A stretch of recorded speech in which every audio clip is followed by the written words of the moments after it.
Hola cerebritos, bienvenidos al curso de Bioquímica Médica desde cero. Esta es la clase número 8. Seguimos en el módulo 5 de agua y vamos a ver en este video densidad, tensión superficial y la propiedad del agua para ser anfótera. Así que comencemos con el video.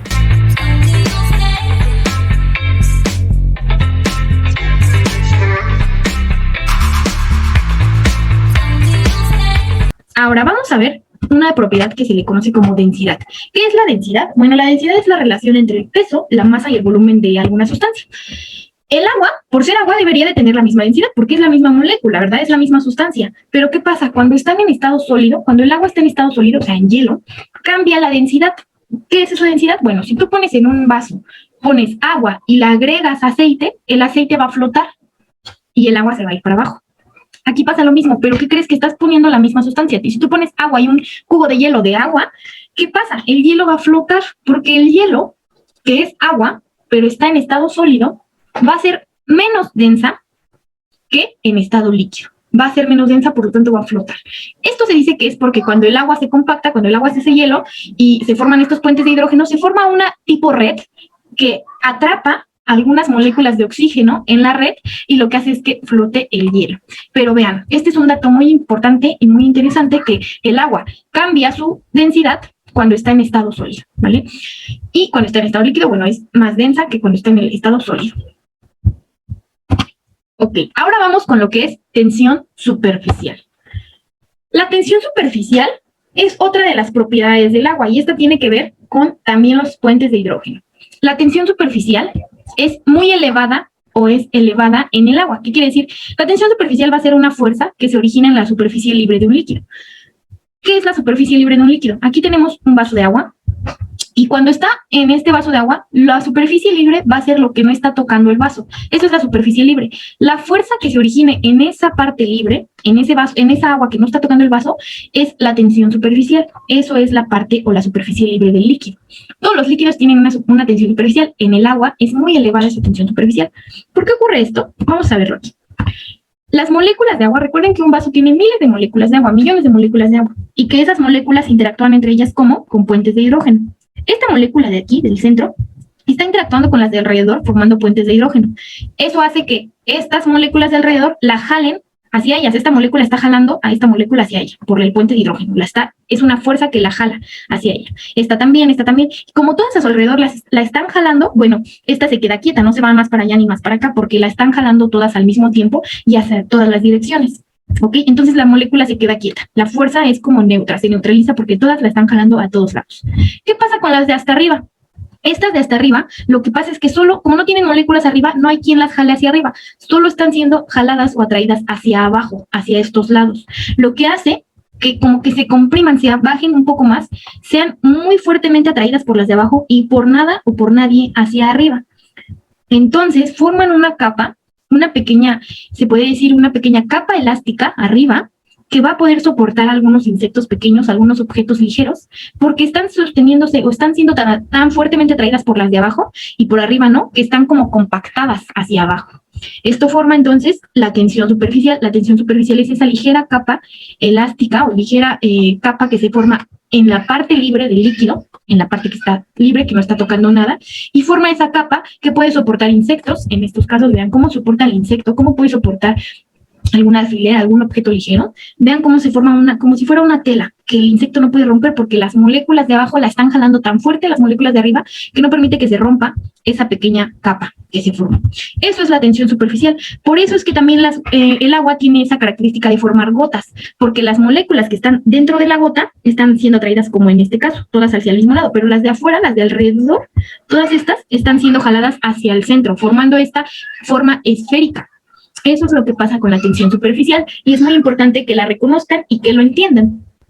Si tienen dudas, recuerden mandarme mensajes. Entonces, tensión superficial, que es la fuerza que se origina en la superficie libre de un líquido, en esta superficie, en la parte de arriba o en la parte libre del líquido. Y esa puede soportar algunos insectos, puede soportar algunos objetos ligeros. Les voy a dejar un video con varios experimentos de cómo es que funciona la tensión superficial y cómo la comparan con otros líquidos como el alcohol, que tiene menor tensión superficial que el agua. Cómo la comparan con el mercurio, que tiene mayor tensión superficial que el agua. Les voy a dejar el video para que lo vean. Ahora, Ya vimos todas estas propiedades y la última propiedad va a ser que el agua es anfótera. ¿Qué es eso de que el agua es anfótera? En primero vamos a entender que la capacidad de disociación de los iones es lo que hace a una sustancia anfótera. ¿Qué quiere decir? En otras palabras, que sea anfótera, que el agua sea anfótera es que se comporte como un ácido o como una base. Lo vamos a explicar con estas reacciones químicas, pero antes también quiero que sepan que, bueno, un ácido es la propiedad de una sustancia para ceder protones. Un ácido cede protones y una base va a aceptar protones. Recuerden que todas las moléculas, algunas moléculas tienen cargas y que algunos ceden y que algunos aceptan. En el caso de ceder va a ser un ácido y en el caso de aceptar va a ser una base. Los anfóteros se comportan como ácidos o como bases dependiendo con qué sustancia la estés colocando. Vamos a ver esta reacción química. Aquí tenemos al ácido clorhídrico, una molécula de ácido clorhídrico. Es un ácido, obviamente. Ahora tenemos un agua, una molécula de agua, que en este caso, en esta reacción química, se va a comportar como una base.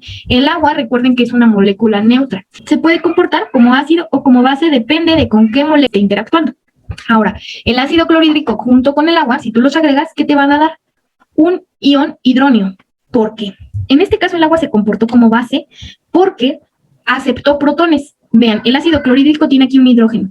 Este va a ser el protón que va a ceder, el ácido cede ese protón al agua. Aquí teníamos H2, ahora va a ser H3. ¿Vieron cómo aceptó un protón, aceptó un hidrógeno, haciendo que este se convirtiera en un ion hidrógeno?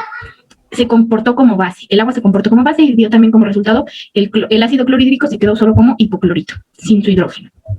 Estas AQ significan en su estado acuoso de las moléculas, ¿ok? Nos dio entonces un ácido y una base. Y aquí el agua se comportó como una base. ¿Por qué? Porque aceptó un protón del ácido. Ahora, en esta reacción química de abajo tenemos un amoníaco y una molécula de agua. Esta molécula de agua ahora no se va a comportar como base, se va a comportar como ácido porque va a ceder protones al amoníaco. Vean cómo eran dos hidrógenos y ahora se va a quedar con un solo hidrógeno. Aquí está el H2O, ahora va a ser solo una H y una O. Va a ser un ion hidroxilo. Y el HN3 aceptó, que es la base que va a aceptar a ese protón, lo va a aceptar y va a ser, en vez de HN3, va a convertirse en HN4, que va a ser el ion amoníaco. De amoníaco pasó a ion amonio, perdón. Entonces, vean cómo el agua en este caso se comportó como ácido porque se dio electrones. Por eso es que se conoce como el agua como una sustancia anfótera, porque puede comportarse como ácido o como base dependiendo con qué molécula esté interactuando. Y bueno, esas son las propiedades del agua. Esto es más que nada química, pero es necesario aprenderlo y reconocerlo para empezar entonces ya con bioquímica, con cómo funcionan todas esas propiedades con el cuerpo humano, con los seres vivos. En la próxima clase vamos a hablar de distribución, de cómo se distribuye en nuestro cuerpo el agua y de los procesos que hace el agua en nuestro cuerpo. Entonces, si tienen alguna duda, mándenme un WhatsApp. Les voy a dejar en la página los links de los videos que les dije y los extras para que repasen estos temas. Es importante que los repasen sus lecciones de química y cualquier duda me la manden por WhatsApp. Nos vemos en la siguiente clase para seguir hablando sobre agua. Entonces, chicos, feliz estudio y adiós. La pregunta para esta clase es la siguiente. ¿Cómo afecta el jabón a la tensión superficial del agua? A, la incrementa, B, la reduce o C, no tiene efecto. Déjame la respuesta correcta en los comentarios y nos vemos en el siguiente video.